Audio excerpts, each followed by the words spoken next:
Hello and welcome to The Curse is Real, a podcast by the fans and for the fans of Once Upon a Time.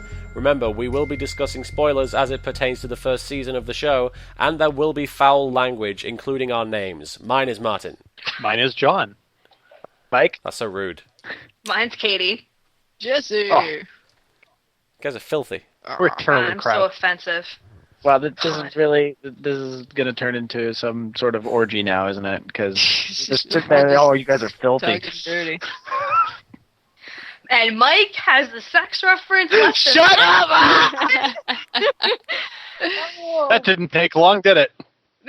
We should probably apologize for taking such a long hiatus, because obviously I was busy. I ruined everything. Basically, our different jobs just got us all really busy and it made it very difficult for us to get together at the same time.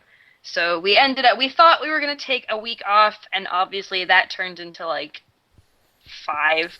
Screwed that up. And we just hate you guys. So. Yeah. Well, Mike does. I love every one of you. But hopefully we can keep to a more regular schedule, especially coming up to Season 2 starting. Which is exciting. Yes, oh my gosh, and I have lots of news regarding that. Tell us the news. I will tell you the news.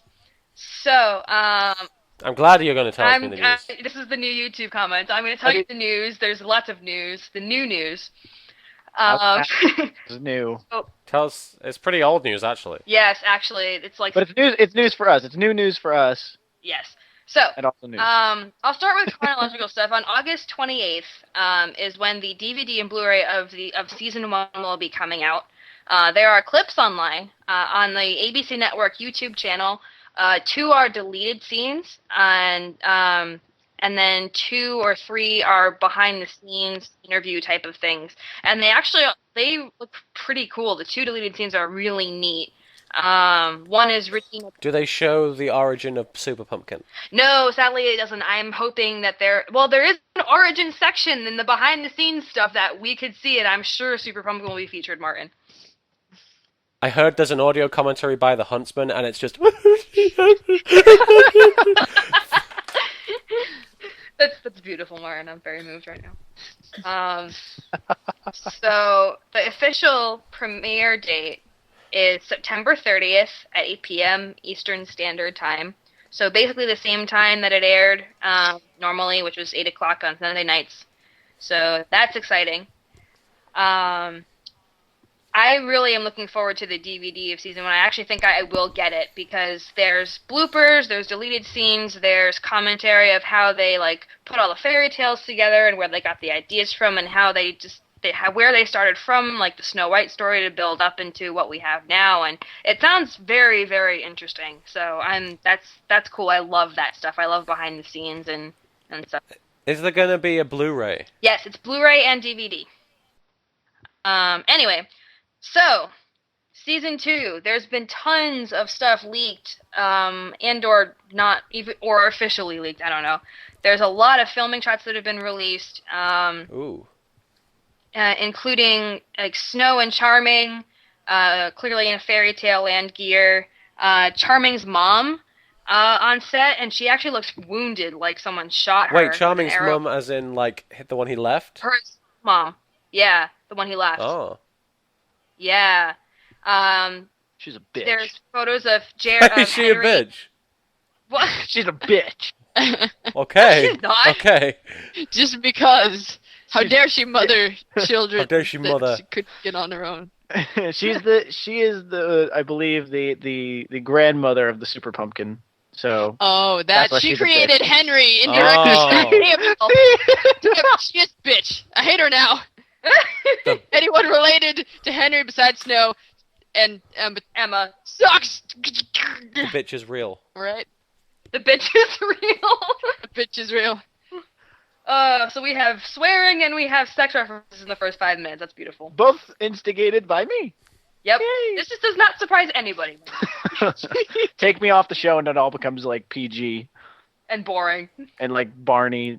There's more pictures of Henry and David sparring with wooden swords, like he's teaching him how to do it. Wait, David? Gold and Belle together. Belle's still in the nightgown and robe from the finale, so that's probably going to be Season 1.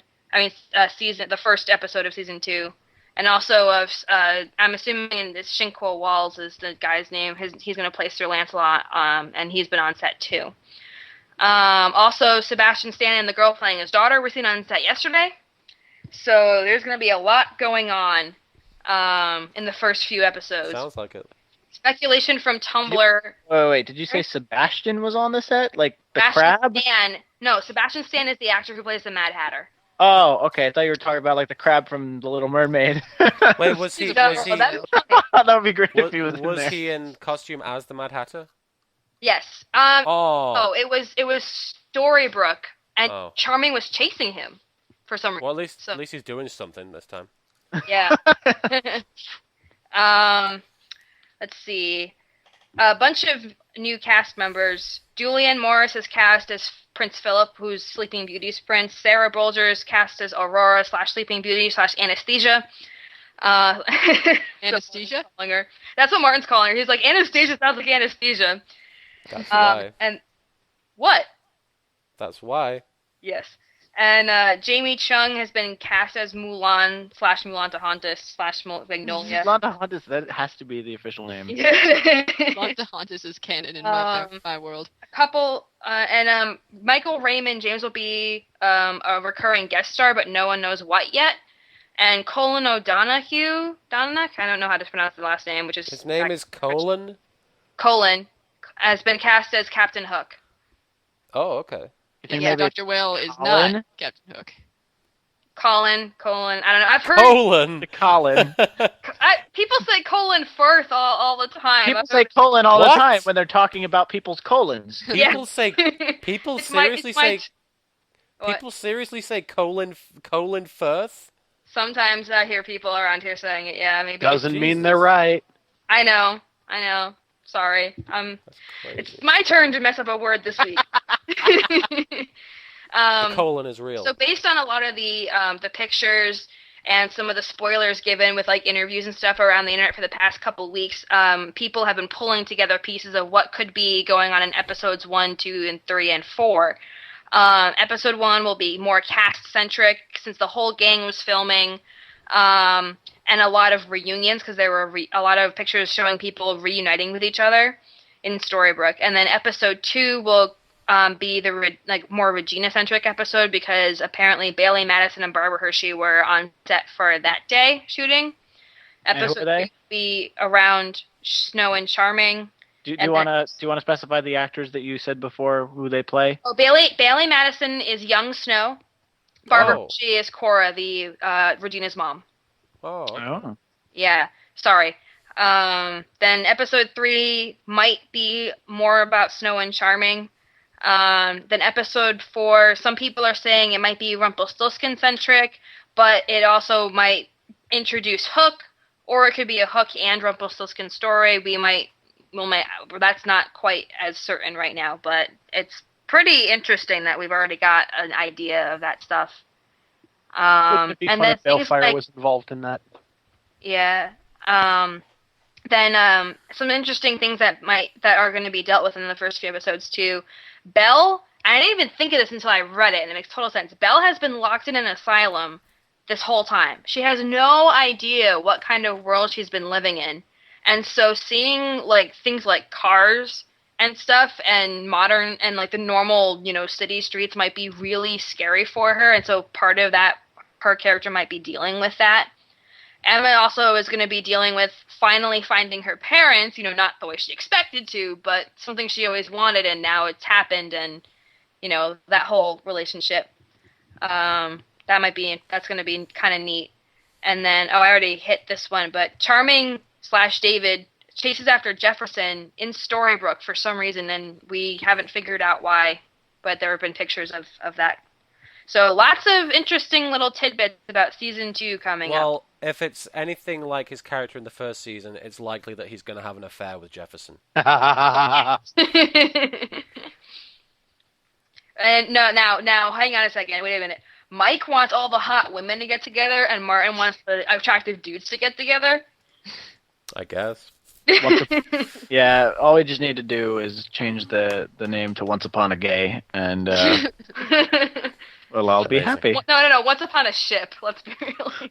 On a ship. All right. Jesse apparently ships Snow White with Grumpy now. So Because that's they were great. talking in the same room. They're my OTP. Right. Oh my god. They were talking in the same scene, and it was like so kawaii sugoi.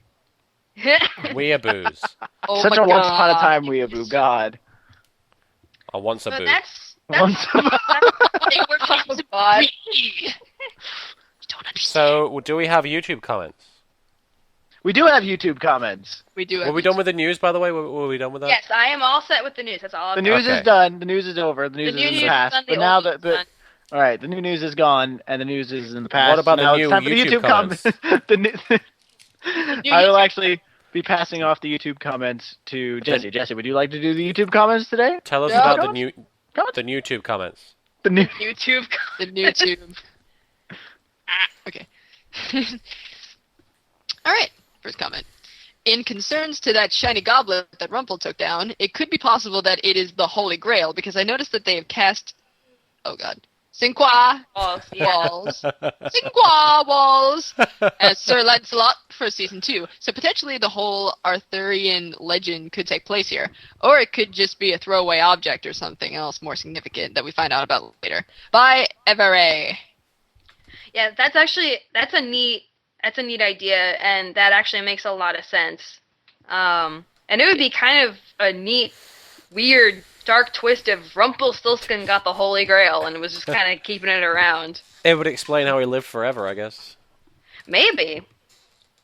Maybe he just wants to drink grape juice out of it. Well, I mean, because being the Dark One probably granted him an extended lifetime as well, but that could be a factor too.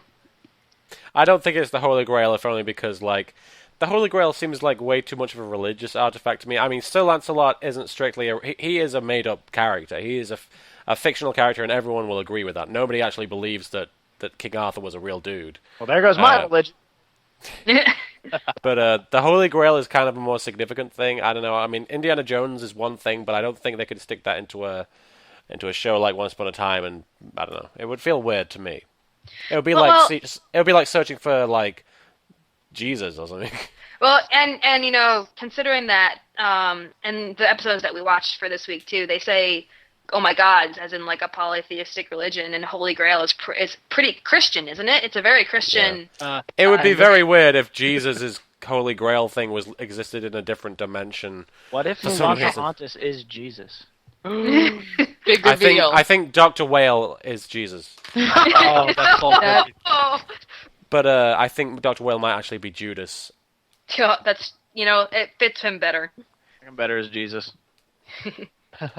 Next comment, Justin. Ready for next? Sure. Yes. Alright, next comment. All right. When you were talking about 3 different versions of When Prince Charming Meets Red, I just want to point out that the first version where Charming meets Red and then rides off to find Snow White is expanded upon as the second version where King George's guards find them. Charming grabs Red and they both ride away. And then the part where they were found by King George's henchmen again and Red throws off her cloak to turn into a wolf and attack them happens sometime after Charming and Red's first meeting. There was no third version, essentially. It is a separate part that happened afterwards. And as I stated before, I do believe they expanded the scene in What Happened to Frederick from the same scene in 715. Yeah. I can't love wait. Naaman Marcus. I can't wait for the DVD version where we see a fourth, doubly extended version directed by Alfred Hitchcock that lasts a whole episode. Yeah, right. That's a possibility that it's a different scene. I think it takes place in the same, area, the same physical area, but that is possible that it is a different scene. Maybe when we get to it, it'll be a little more obvious to us. Yeah. I think it might be easier if we watch all 3 consecutively sometime. That might be a good idea. Maybe when we hit it, and then whatever. Once we've seen, episode it's in, once we've covered all 3 episodes, yeah. Mhm. I do think that it is that the one from last time was an extension. That there was just a couple of different shots that made it more confusing, but I do think it was an extension. I think it is just a TV show. Well, then why are you on this podcast, Martin?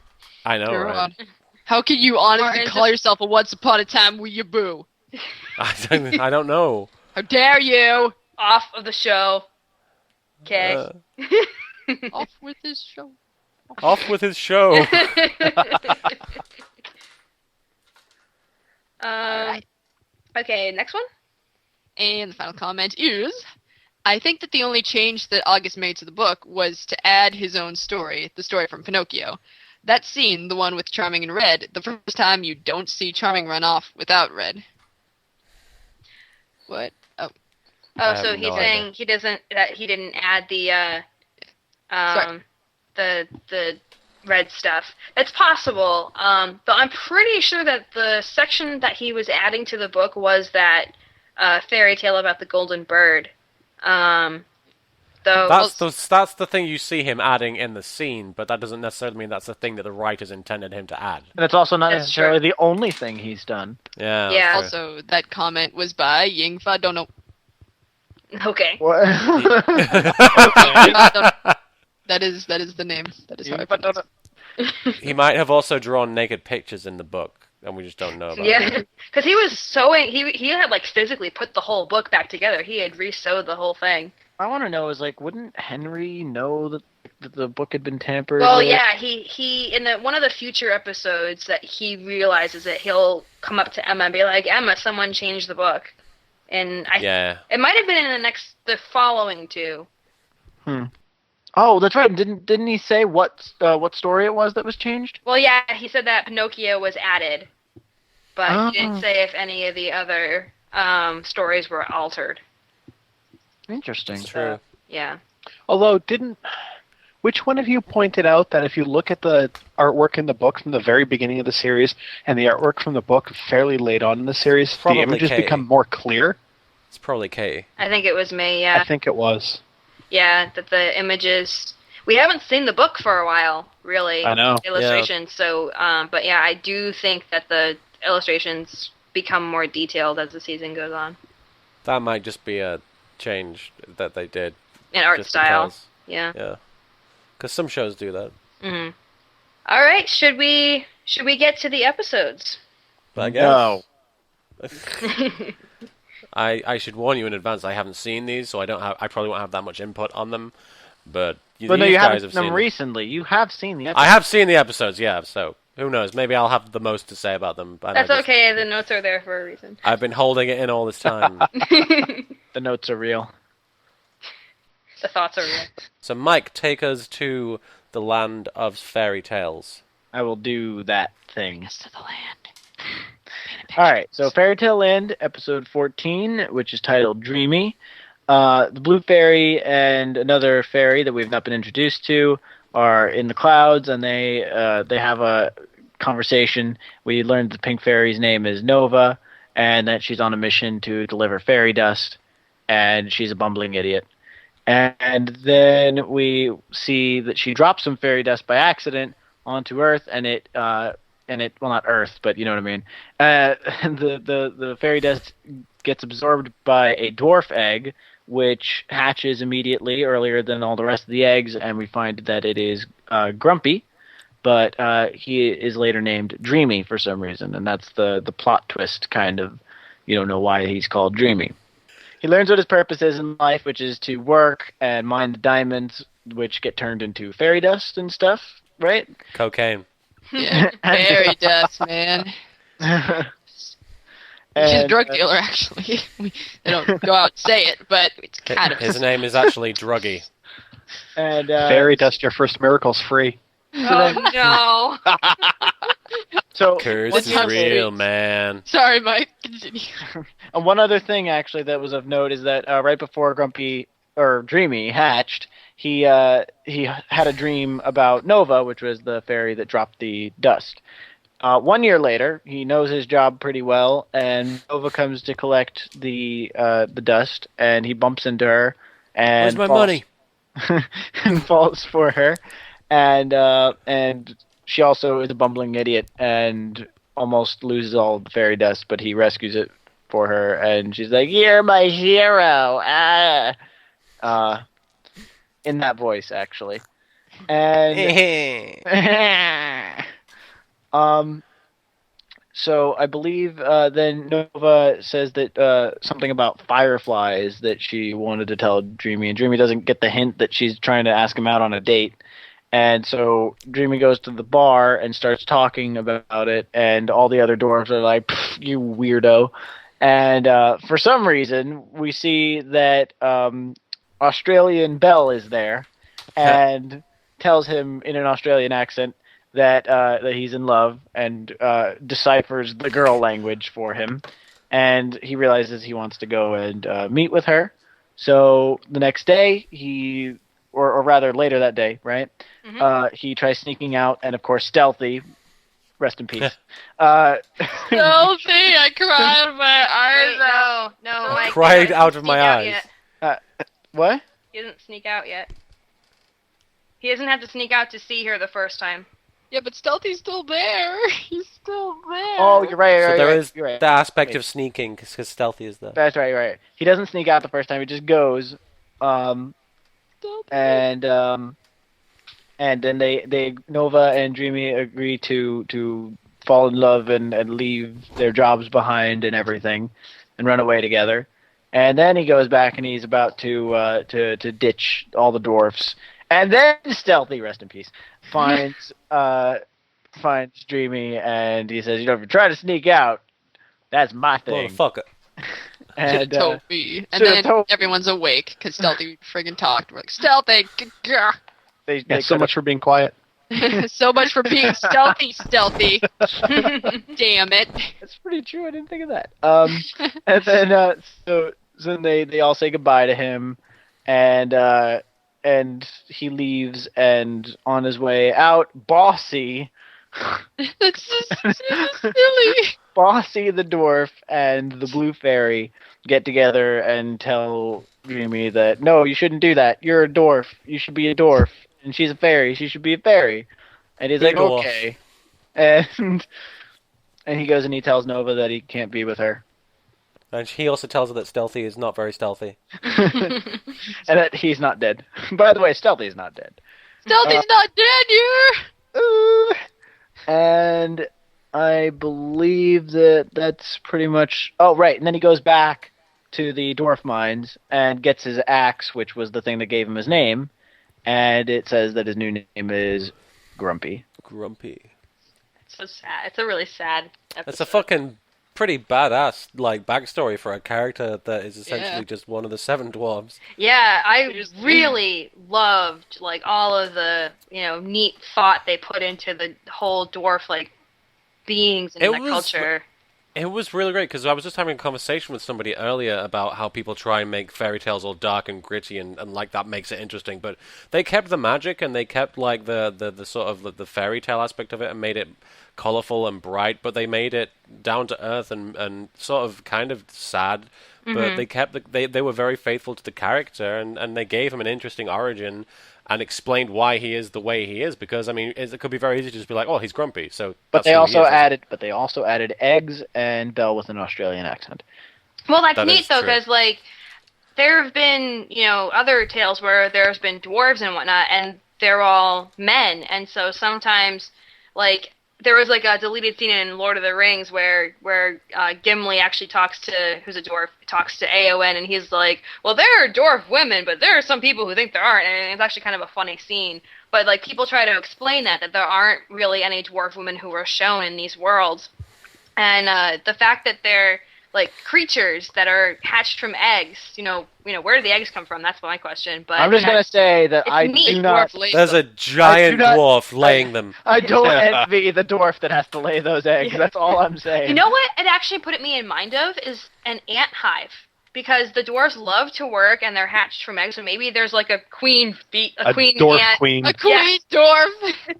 It puts me in mind. 37-foot tall queen dwarf. It's There's going to be a has scene. earrings and lipstick. There's going to be a scene based on the scene from Aliens where Snow is going to walk into the middle of the hive with a flamethrower, a magic wand, and just toast all the eggs. I was just thinking the exact same thing. The alien scene. Do you get She'll be protecting Henry. Get away from him, you bitch. Yeah.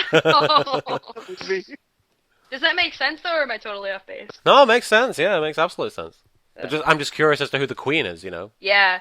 And I like, dwarves don't get sick, they don't fall in love or have children, and like their life's ambition is to just, work, and they like what they do. And Who that's the queen is? Yeah. The queen is Humpy. Oh, God. Oh my god. Humpty Dumpty, maybe? Oh no. Just Humpty. Humpty Dumpty can't lay an egg. He is an egg. So that'd be weird. I want to see that now. Oh, they should have Humpty Dumpty be a character. Yeah, that'd be fun. And they can lay eggs and have babies. Dude, Mother Goose should be a character. That'd be funny. That'd be great. Anyway. Oh, you know who is Right. a character? In this episode, I saw when they're in the storybook version when they're trying to sell candles door to door. Well, we haven't got there yet. I know. I just want to say before I forget. Oh, sorry, go on. Fuck, I forgot. Oh, no. The White Rabbit. I swear to God, there was like a White Rabbit, because this dude opened the door wearing a bow tie, and he looked really Yes! Yeah, and he was eating a carrot. And I was like, White Rabbit. That's all I have to say on the matter. That's cool. We should probably go to Storybook before we discuss more stuff, right? Yeah. Okay.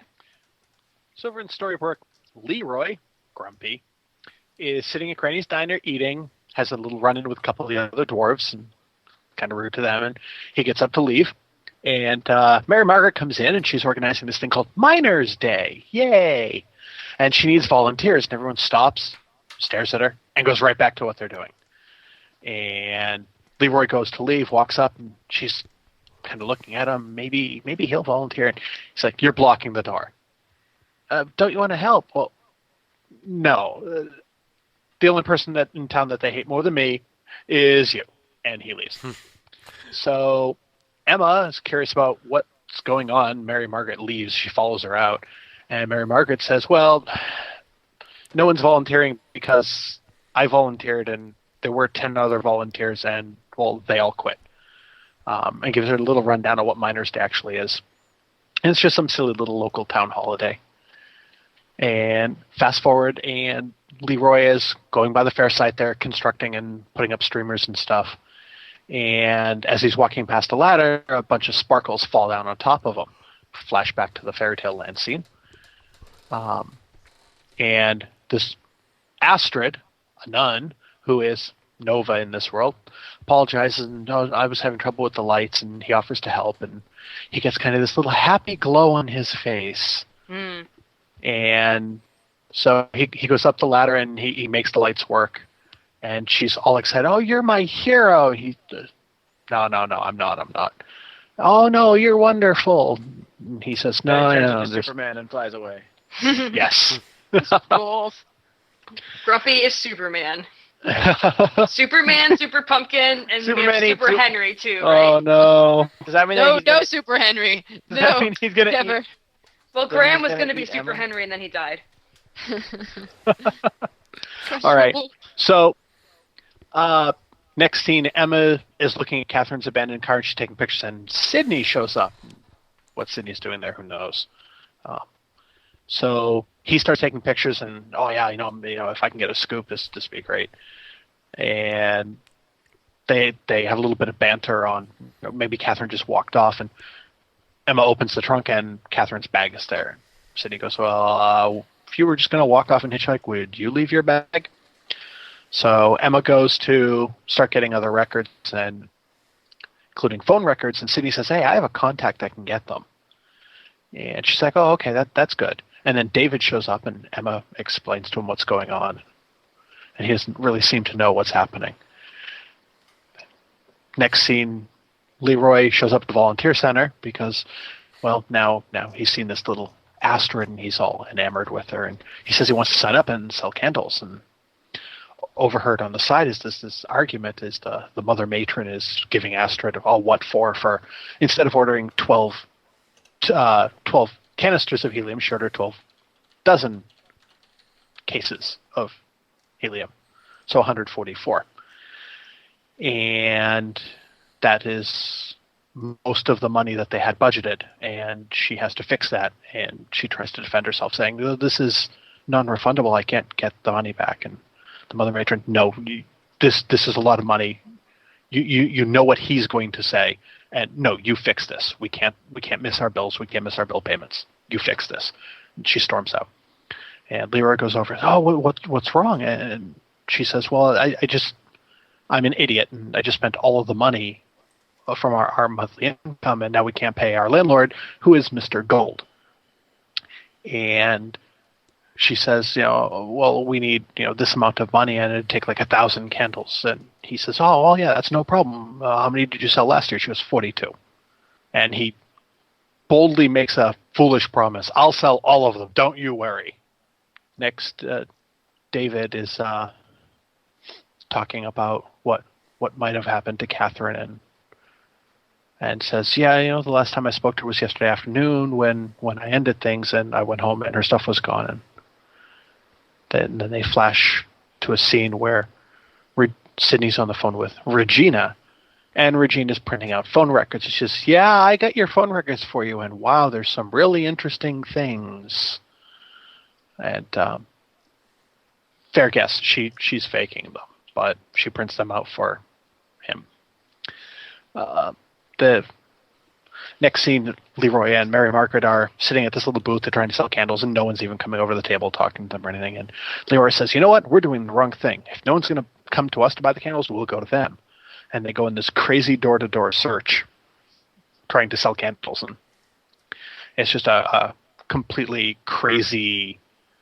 People are slamming the doors in their faces and giving them strange looks, and they're making sad faces and happy faces. And it's actually really slam, funny. slam, slam.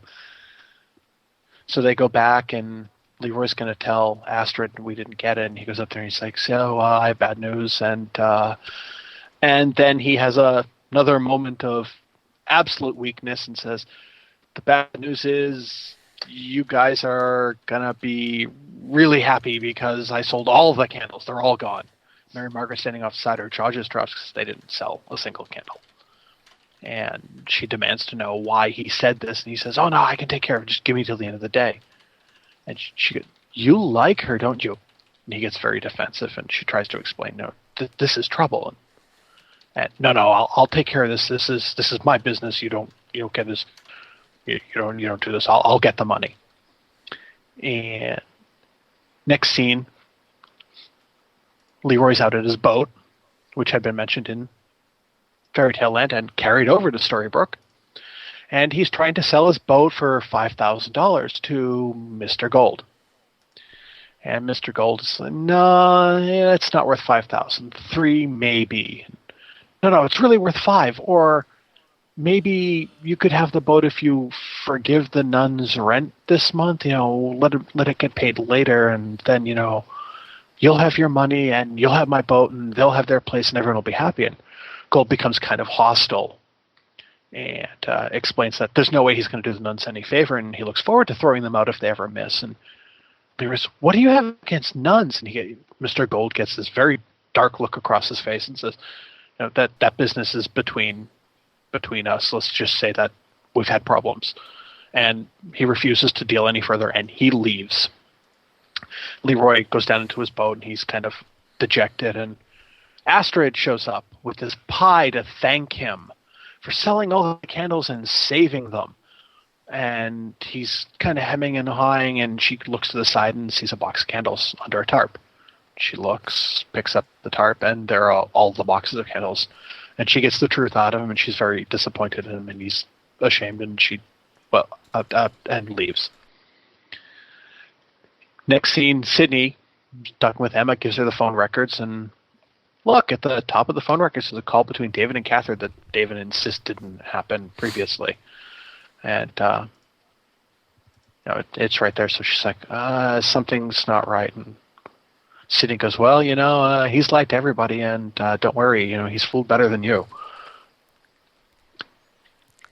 Next scene, just Leroy with Mary Margaret. They're sitting at Granny's at the bar, and they've pretty much given up. And Mary Margaret says to Leroy, look, you and Astrid can not be together. This is the worst idea. And he says, you don't understand. She's the first person to believe in me. She's the first person to give me hope. And Mary Margaret's trying to tell him, no, this isn't going to work. And he says, do you regret the good memories that you had with David, even though it was a dumb thing to do? And she says, well, no. And he says, that life is about the good memories. And suddenly he gets an idea and stomps off. And Mary Mark, where are you going? And flash forward, he's up on the roof of a building right outside of the fair. And she comes up. Oh, no, you can't do this. You don't. And he turns around, he's got a pickaxe in his hand. He goes, don't what? What, you think I'm going to jump? I'd probably hit someone on the way down and kill him. She goes, so what are you doing? I'm going to fix the problem. Well, how are you going to fix the problem from up here? By this. And he takes the pickaxe and drives it through the power transformer, cutting the power, emitting a giant shower of sparks, and everything goes black in town. And they run downstairs. Committing a felony is okay if it's to protect nuns. Exactly. Yes. So they run downstairs and start selling candles, and sure enough, they sell all the candles, and everybody's walking around with a candle now. Amazingly happy buying these candles. And they're excited. We sold them all. The nuns are saved. Yay! Each candle costs $10. $5. Okay. They need to sell 1,000 candles, so. Yeah, that was their mistake. It's like umbrellas. Umbrellas are $5 till it rains, then they're $20. Yeah. Should have done the same with the candles. Anyway. So, next scene, Emma's in the sheriff's office and power's still out, and Regina stops by, and Emma says, if you hear about the power, yeah, we know. And she says, no, it's been 24 hours since Catherine disappeared. What are you doing to find her? And, well, I don't know. Emma's kind of confused by Regina's hostility here, trying to figure out why she cares so much, but she doesn't really explain. And it jumps back to Mary Margaret walking through the fair with an unlit candle. She's leaving. And she had found her car, and it had another nasty red paint message on it for her. And Granny comes over and stops her and lights her candle and calls her a tramp. It's a really heartwarming moment, and you ruined it. It'd be so funny if Granny went over and lit her candle, and they shared this nice smile, and then Snow goes over and just makes out with someone's husband. It'd be so great. And then the granny jumps on the motorcycle with what's his name? Oh, God.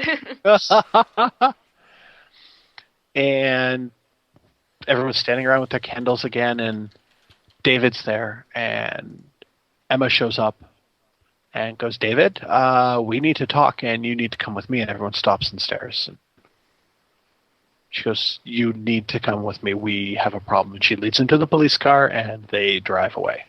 And that's it. Okay. Yay. I actually really liked this episode.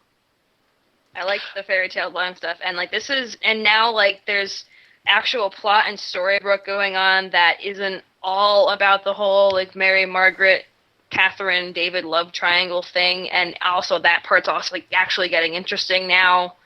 So I liked it.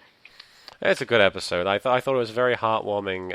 It was nice to see, because minor characters aren't always written that well. Like in Lost, the minor characters were cute one-off things, but hopefully they could do something with Grumpy for on a constant basis where he's actually a significant character. It seems like that's what they're going to, honestly. Yeah, because he plays an important role in both Storyland and Storybrooke and Fairy Storyland and Fairybrook. Storyland and Fairybrook. Yeah, I really actually, for me, it was kind of more, especially towards the end, it was an emotional roller coaster, because you have this really sad scene where Grumpy makes himself walk away from Nova, and as much as I find Nova irritating, I felt really bad, and then, there's this really nice, heartwarming thing with the candle and everything, and I loved it, and then it's oh yeah, P.S., there's still, big problems happening. Just kidding. Which is a common theme for them. I mean, yeah, every time something good is about to happen, it doesn't. It goes sideways. One of the things I actually noticed that I found interesting is that Leroy and Astrid don't know each other when they meet, when he gets the sprinkles dumped on him, because she introduces herself as if they'd never met before, and he reacts to her the same way. And Well, magic is magic, so premonition. well, I know, and all but my that. point is more that like it's interesting how the different couples end up getting pushed apart different ways. Like Ashley and her boyfriend know each other, but the unborn child made him like go away, and then David was in the coma, you know, and I don't know. I found it neat that it's not just the same way that the curse affects the couples. Yeah, well, I think it affects them based on their situation. I mean, you know, Dreamy and Nova, because they didn't get together and he became grumpy and went back to the mines, when they got transported to Storybrooke, the dwarves actually kind of got scattered if you think about it. Yeah, they did. And they, you know, he may have come across her dozens of times, but it was all incidental because, you know, he's a janitor somewhere else. Mm-hmm. And because, you know, they've kind of half hinted, half explained this, the mental fog of memory to prevent you from realizing, oh, gee, it's been 28 years and no one's aged or no time has passed or anything like that, kind of blurs their mental capability to realize, I have met you before. Yeah. So, you know, it's entirely possible. They've come across each other dozens of times. They have no idea who each other are. And I just realized... Oh, sorry, go on. Well, I was just going to say, and now that Emma's here and everything's starting to unravel, it's going to stick. And he's going to be, oh, wow, you're amazing, instead of just wandering off and forgetting half an hour later. That was it. Go ahead. I just realized that the first time we saw Leroy, in the pilot, I believe, he was in prison. And then the first time we saw Grumpy in Fairy Tale Land, he was in prison. Oh, yeah. That's true. I didn't realize that before. Yeah, because he helped Snow get out. That was in the same episode, wasn't it? No, you see him in the pilot when Emma first, Oh, yeah. I just realized we saw Grumpy before that. He was in the pilot. Yeah, that's funny though. And the reason why he was in jail in Fairy Tale Land was because he tried to go back after Nova. He was gonna get the diamond for her and everything. Yeah. So what? Really? Yeah, because you don't remember that? That's why he explained to Snow. Yeah. Oh, so we know that there must be something after he goes back to the mines, then, I suppose. Yeah, and I actually really, and on the other side of that coin, I kind of want to know what happens to Nova after she goes back. Because, you know, can you be a fairy godmother and be happy for people when your heart is broken? Nope, she becomes the world drunk. Fairy Tale Land drunk. She snorts the fairy dust. Yeah, instead of the town drunk, she's just the drunk for the world because she's supposed to be... The world drunk. Yes. Well, hang on, that's a question though. Why does the blue fairy want to push them apart? Like, she's a bitch. She's almost as bad as that other bitch. She's supposed to help, she's supposed to help people, come together. The other bitch is kind of mean. David's mom. She doesn't want to lose one of her fairies. I mean, it's... But she very clearly didn't like Nova, because Nova was terrible at everything. Yeah, she was putting her down, I thought, next year I'd be a fairy godmother by now. And she laughed in her face. And I was like, oh, no. You're not a fairy, you're a bitch. That was a J. Jonah Jameson moment. Serious? Wait, you're serious? But it was still very much, that's she's my fairy. You can't have her, little dwarf boy. Mm-hmm. You know, she was, I'm not going to say protective of what she considered hers, because she wasn't, protecting Nova. She was protecting her property, Nova. There are theories that the blue fairy is kind of evil, kind of. I mean, some of the stuff she's done is really questionable. Have you seen Shrek 2? No, I have not, and I pride myself on that fact. It's not that bad. Yeah, actually, Shrek 2 is actually pretty decent. Yeah, it's not bad. 3 is where I draw the line, though. But enough of that. I really hated Nova's voice, though. Like, when she was Astrid and she was a normal person and she wasn't, fluttering and, all over the place the whole time, that I thought I was watching an anime! Yeah. Moe.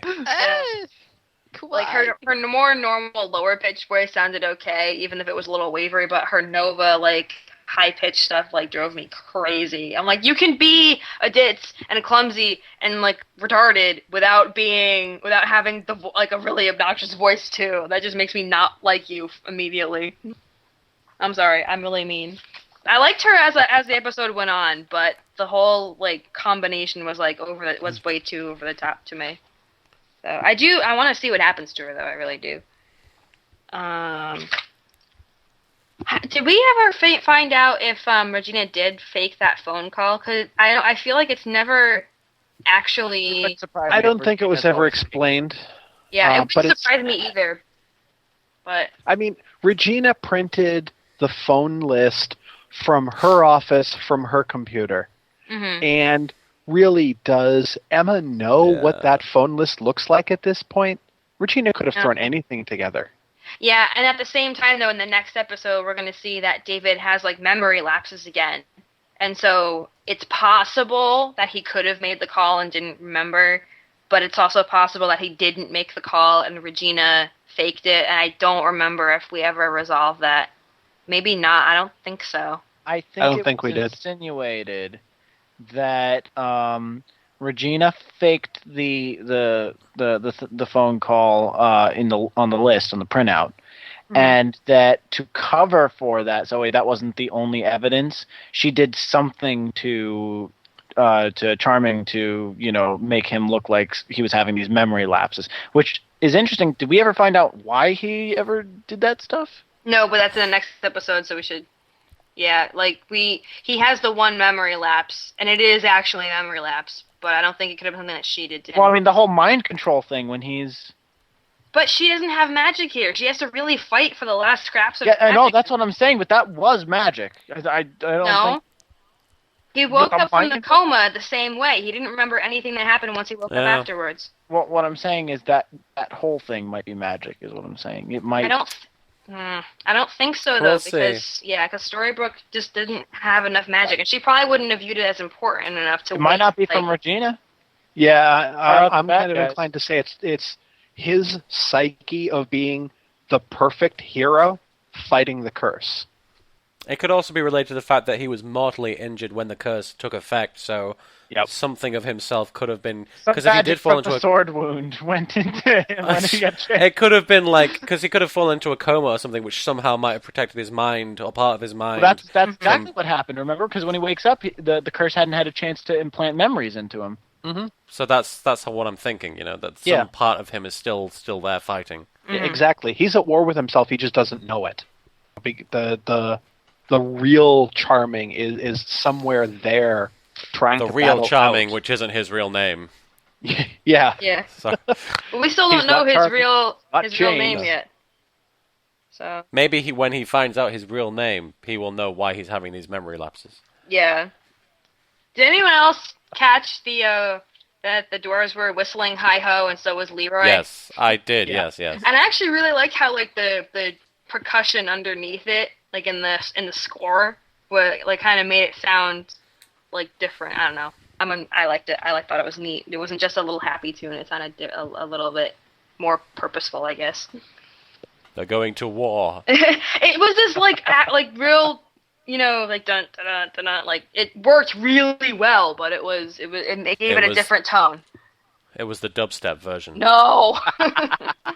Okay, moving on to the next episode. Oh, did you still have more to say? I just wanted to make one comment that I thought the scene with the dwarves was so cute because they were totally accepting, even though he was like the anomaly of him going. They were like sending him off and wanting to give him stuff and everything. I thought that was very sweet. Well, that's because they still had stealthy and they only need 7 doors.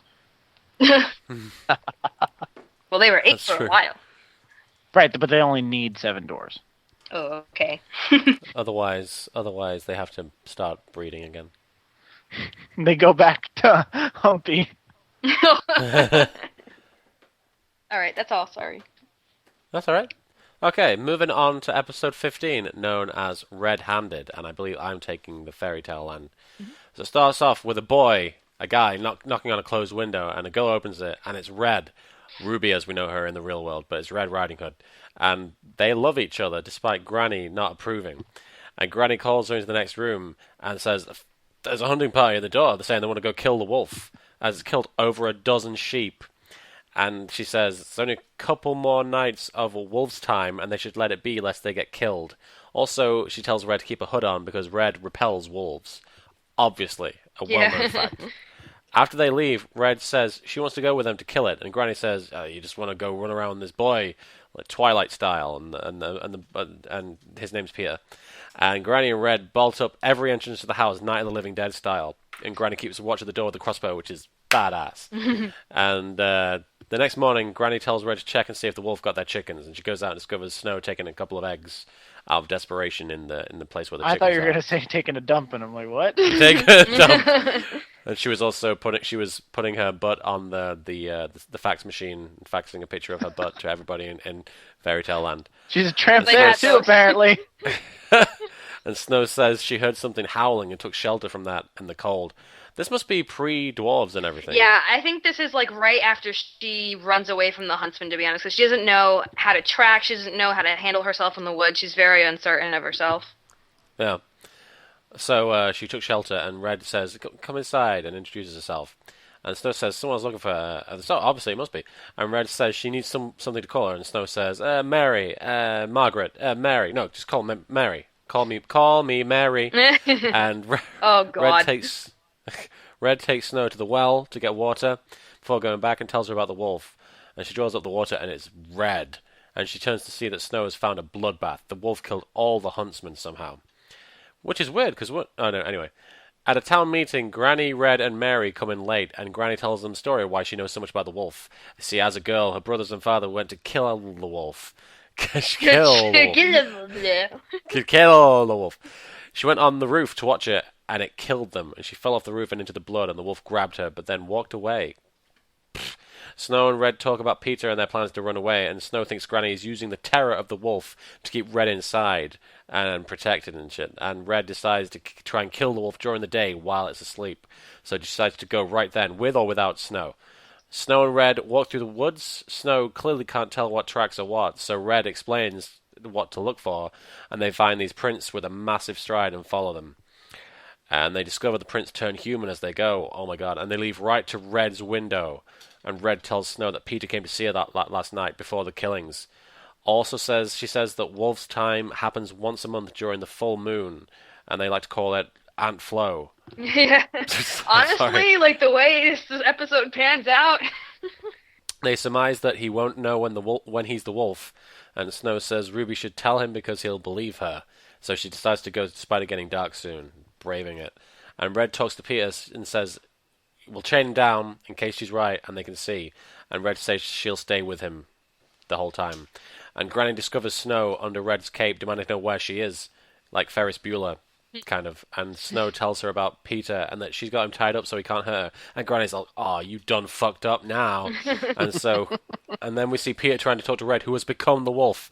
And it's a huge plot twist that actually surprises everybody. And it does. Mm-hmm. He pleads with the wolf, but it strikes, and he dead. Snow and Granny go to find Red and Peter. He dead. Granny knew the whole time, but didn't want to burden her. She didn't tell her that she was a wolf. You'd think at some point she would start to notice. Yeah, really. But the red cloak was from a wizard. Oh, maybe they'll explain that at some point. And it keeps her from turning, but she doesn't wear it. What? Turning into the wolf. But she doesn't wear it? She keeps getting yelled at to wear the cloak during the episode. Oh, I see.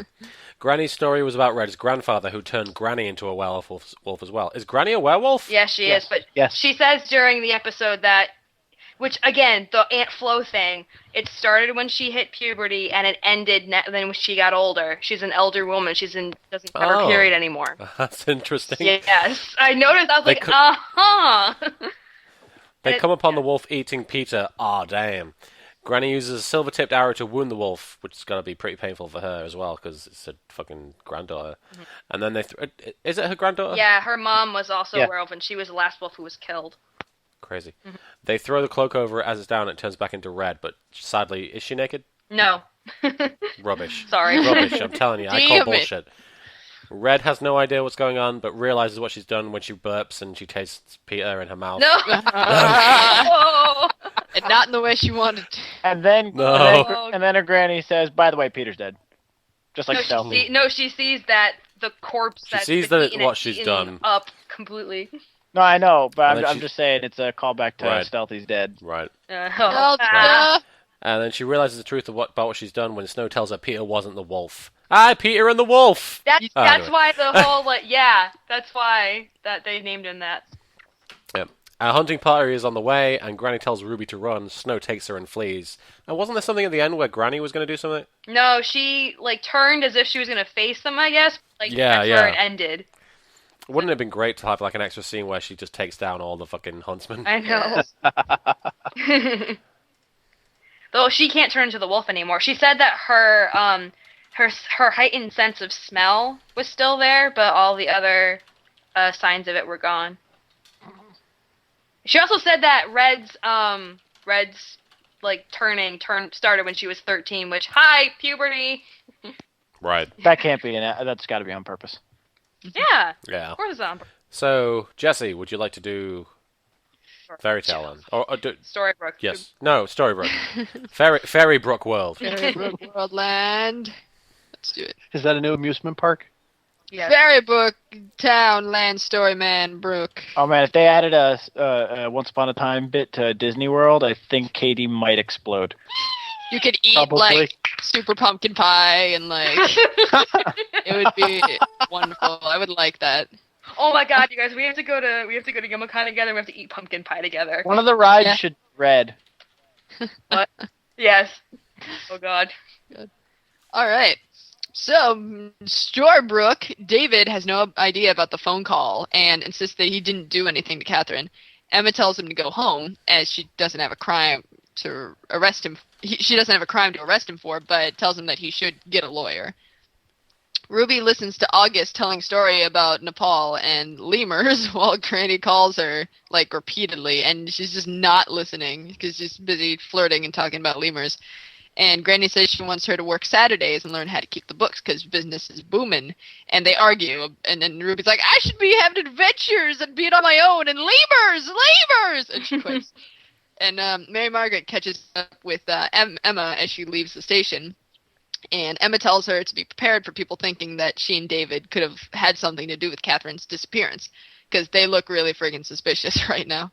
Mm-hmm. They come upon Ruby, who is talking to Dr. Whale. I laughed my ass off, because Dr. Whale is just flirting with Ruby still. And he's like, and he even knows, when they go up to him, he's like, oh, I was just talking to Ruby. I should go. And they're like, yeah, you should. Yeah. So he walks off, awkwardly, and then Ruby tells them that she doesn't have a plan of where she's going, but she wants to leave town. That's all she knows. And they're like, buses don't really come here, so you might want to, just come on with us and chill. So Mary Margaret goes to the edge of town where Catherine's car was found and looks around the woods. And she runs into David, who seems really, dazed and, conked out and has, no idea, he has a weird look on his face. And he keeps saying, I'm looking, and ignores her when she tries to talk to him.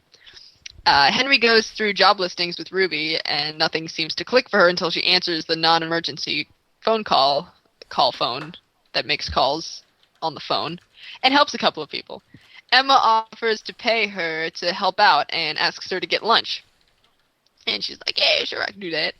Mary Margaret walks in and tells her that David was in the woods, and he's acting like a totally different person and not even noticing when she was there. Ruby goes to Granny's and orders lunch, and they exchange a rather awkward conversation where Ruby tells her, she's happy doing what she does now, and she doesn't need no grandma to support her because she's a strong, independent woman. And Granny's like, well, you're doing, what you always done, so I'm glad you're happy. She's like, yeah, I am happy, Granny. Grr. So she brings the lunches back, and Emma takes her with her to go search for David in the woods. And as they search, Ruby says she can hear him, but Emma can't. Ruby finds him unconscious, and Emma wakes him up, but he can't remember anything past being in her office last night, and doesn't know how he got there. Dr. Whale examines David and says he's physically fine, though the lapse seems similar to when he first woke up from his coma. He says people under similar conditions can be fully functional, and David immediately wonders if he could have made the call, he can't remember, or if he might have done something to Catherine without knowing. Regina shows up and needles Emma about finding Catherine. Emma calls Ruby and... What's up? As this massive bitch mode, Regina. Seriously, like, she is still his emergency contact. She's like, "Are you kidding me? Why isn't Catherine doing it?" He's like, "Well, Catherine's unavailable right now. You haven't caught him yet." Yeah. Like, you searched this room. You've not left this room. Go look elsewhere. I'm like, jeez. The bitch is real. Emma calls Ruby and tells her to go to the toll bridge to search for clues because that's where David went the last time he was in that mental state, telling her she was good in the woods, finding him. Ruby finds a box buried under a piece of wood and looks inside and is horrified by what she sees, and then it cuts to commercial, so of course... Or no, it's not commercial. It just cuts to a different scene. So we're like, what did you see? Ruby comes back to Granny's and tells her she wants to come back to work. She was scared before about extra responsibility, but Emma was her adventure. What's that the line she says. Emma was enough adventure for her, she said. Oh. Recording now. Emma was enough adventure for her, and while she can still do that kind of work, she doesn't want to. And Granny says she wants Ruby to learn the book so she can eventually take over the shop, and it's like, oh, that's sweet. She wasn't being mean after all. David talks to Mary Margaret at the pet shelter about the lapse and that it can't be a good thing and that he can't say anything for his actions anymore. Emma comes in looking disturbed and tells them that they found a box with a human heart inside it and there were no fingerprints inside the box. David tells Emma to arrest him, but Emma says the prints weren't his. They were Mary Margaret's. Da-da! And that was a typo on my part. I should have said there were fingerprints in the box. Da-da! There were no prints in the box. They're your prints, Mary Margaret. Da-da! Good job, Jesse. Yeah, saved it. Nailed it.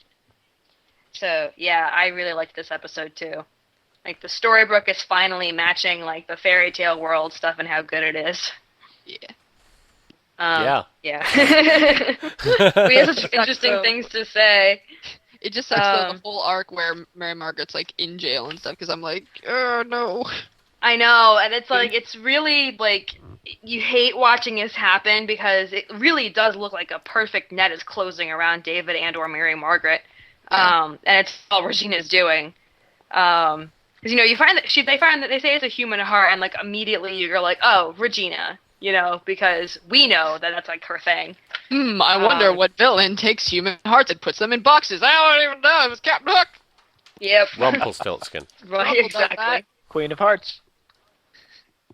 We don't actually hear anything about David's lapse ever again, though, do we? Like, I think this is the only episode where it happens to him, where we see it, and that ends up affecting things.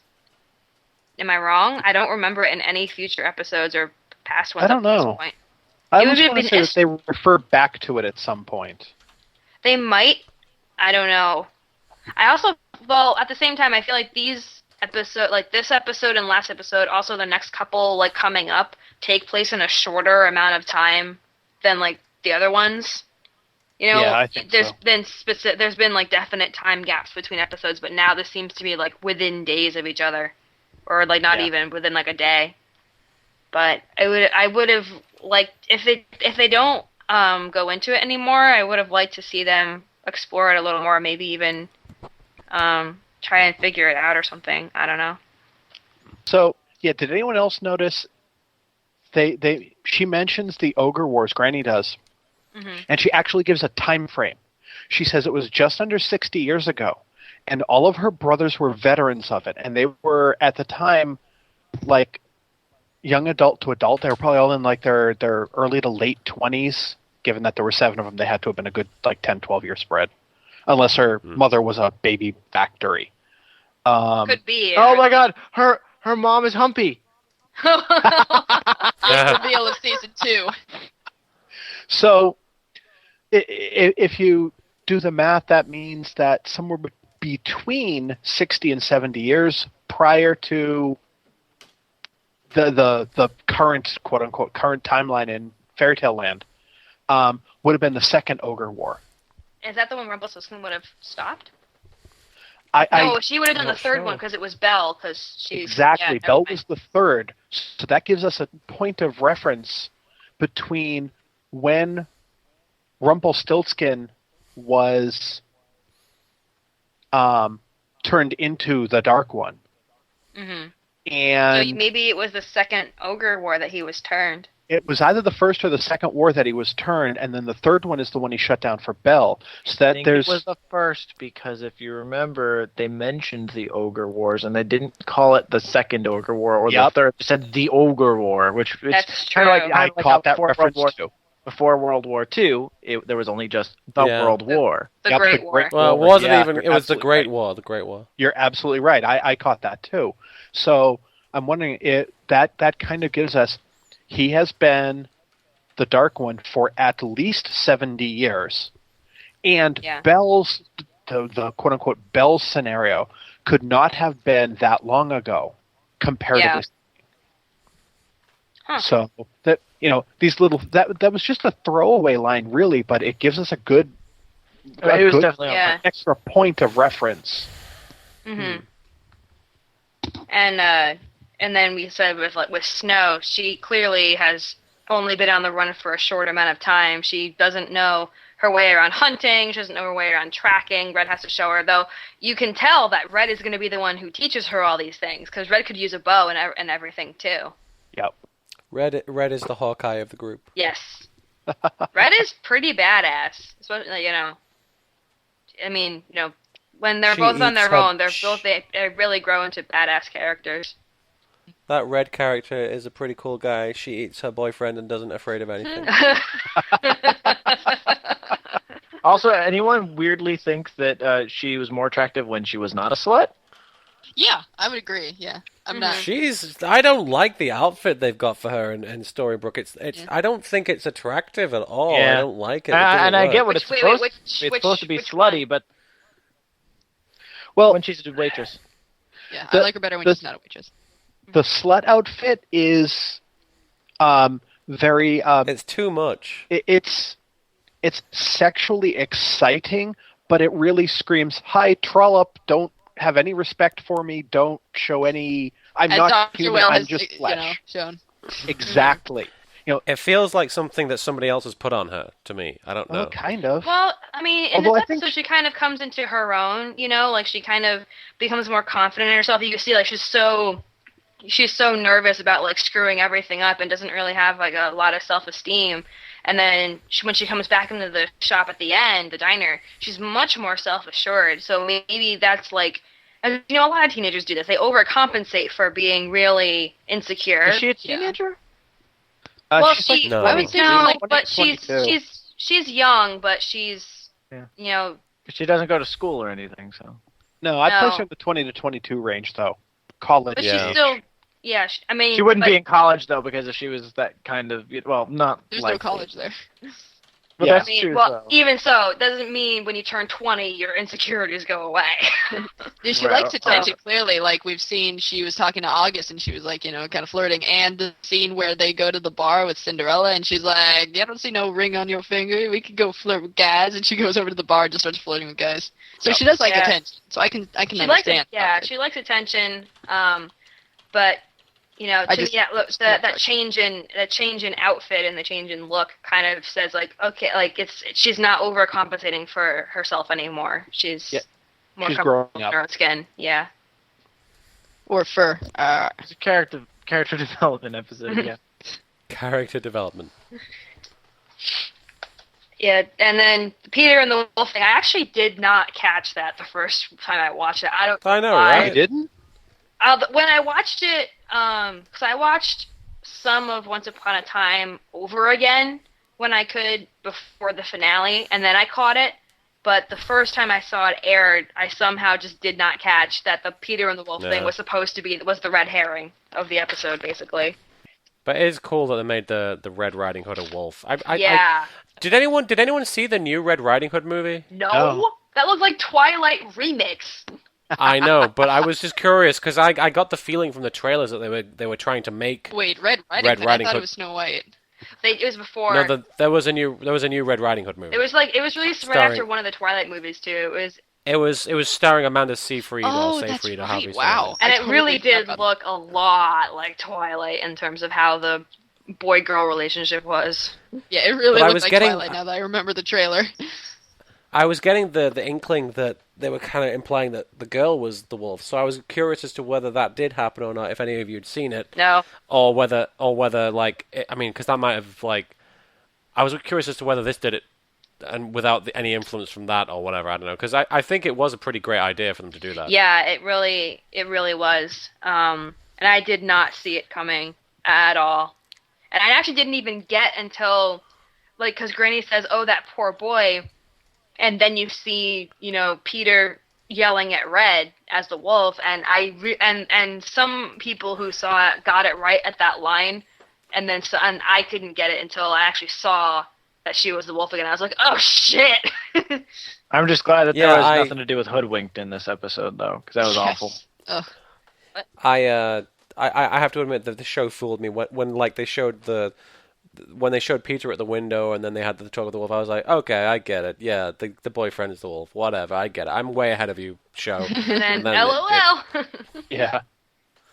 I also thought the twist with Mary Margaret's prints being in the box, I totally thought it was going to be David's planted there, And it ends up that it is Mary Margaret's box, and I don't think we've seen it, in her room. If we've seen it in her room, it's been a very throwaway thing. You mean Catherine's box? No, it's Mary Margaret's box. Over this right. Yeah. It's Mary Margaret's jewelry box. I'm curious, like, oh no, never mind. What? I was going to say, how does a pumpkin leave fingerprints, but then I realized that's not Mary Margaret. Yeah. Is that actually Mary Margaret's jewelry box, though? Because she says that. Oh, she does. She said because she's getting interrogated in one of the next episodes, and they're like, "Oh, this box has your print on it," and she's like, "Where'd you guys find my jewelry box?"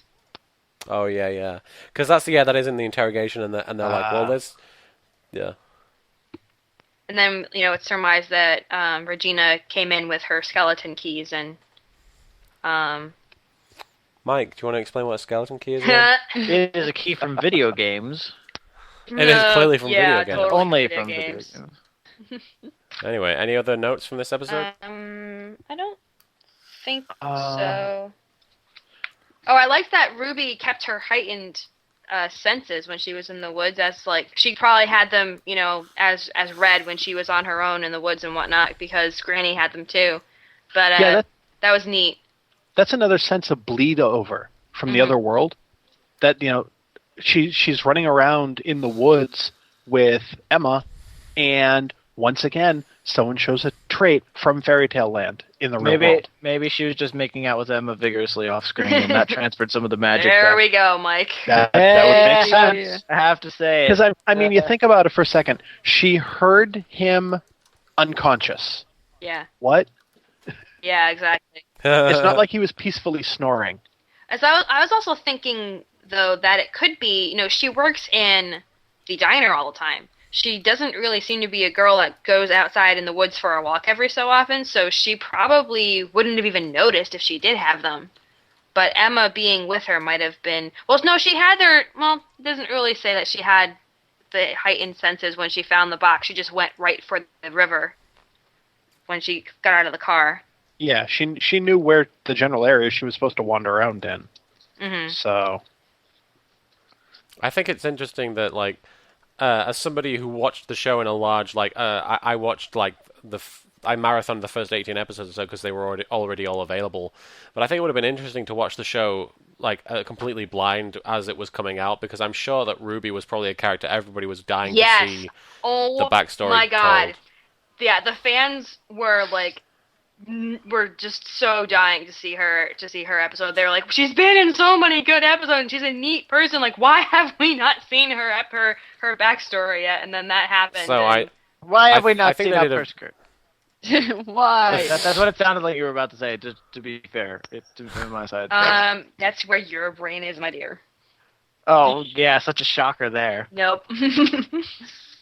But I think I mean, I'm pretty sure, as far as I can tell, I liked the episode a lot. So I'm sure that it probably satisfied a lot of people who were waiting for her story to be told. So I think it's cool they actually built her up, and then they were like, by the way, here you go, and then it was like, oh, awesome. Yeah, and then I think, is it? Oh yeah, the next Okay, no. Stable Boy is the Queen's backstory. I thought it was the next one, but it isn't. But the next, 3 episodes are all amazing episodes, too.